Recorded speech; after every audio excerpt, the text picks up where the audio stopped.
May ticket ka na? May visa ka pa? Bakit na-upload ka? Baka naman dahil sa passport mo. Alam mo ba na konting punit lang sa passport mo, basa o punit sa cover mismo ng passport is maari itong dahilan para hindi ka na makaalis ng bansa at ma-upload. Kapag sira na ang iyong passport ay magiging dahilan ito para hindi ka tanggapin or i-upload ka ng immigration. Kapag punit na iyong passport, itinuturing itong invalid document. Hindi na ma-scan ng immigration kapag nabasa yung barcode, yung pinaka-chip niya, yung pinaka-photo page.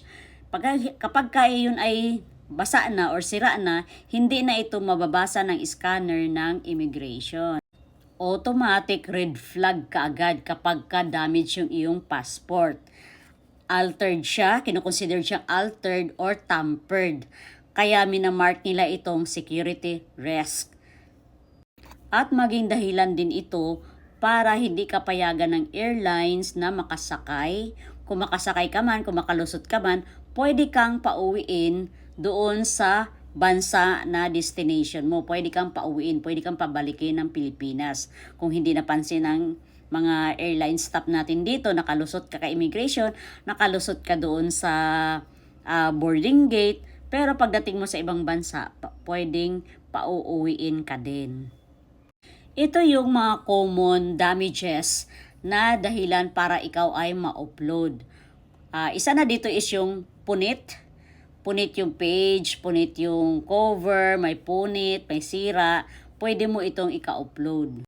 May mga details na nabura, consider as tampered yun, or altered. Kaya iwasan yung mabasa yung inyong mga passport. May sulat, or may doodles siya, o kaya naman meron siyang mga sulat-sulat, talagang dahilan din yun para ikaw ay ma-upload. At isa na rin dito yung stapler mark. Kaya wag nyong lagyan ng stapler yung inyong mga passport or wag nyong i-stapler. Diba may mga visa na naka-coupon band, diba? Naka-coupon band, hindi naka-attach doon sa page ng passport. Wag nyong i-stapler yun kasi magiging dahilan yun para ikaw ay ma-upload. So, paano natin maiiwasan para hindi tayo ma-upload dahil lang sa ating passport? So, ganitong gawin natin, malayo pa lang, bago ka mag-book, i-check mo yung passport mo from cover to cover, pati yung mga nasa loob-loob niya, check mo baka may punit. Gumamit ka rin ng safe na passport holder, yung hindi nagmo-moist. Kasi may mga passport holder na nagmo-moist siya, yun din ang magiging dahilan para mabura yung mga details mo sa loob.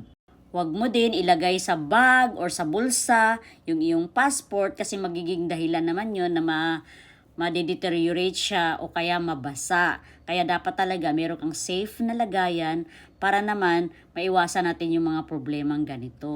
At kapag napansin nyo na merong damage yung iyong passport, mag-renew ka na kaagad para hindi ka maabala sa airport. At lagi nating tatandaan na kahit may ticket ka na, may hotel booking ka, at meron ka ng visa is hindi ito passport para makapasok ka sa airport kapag ang iyong passport ay sira.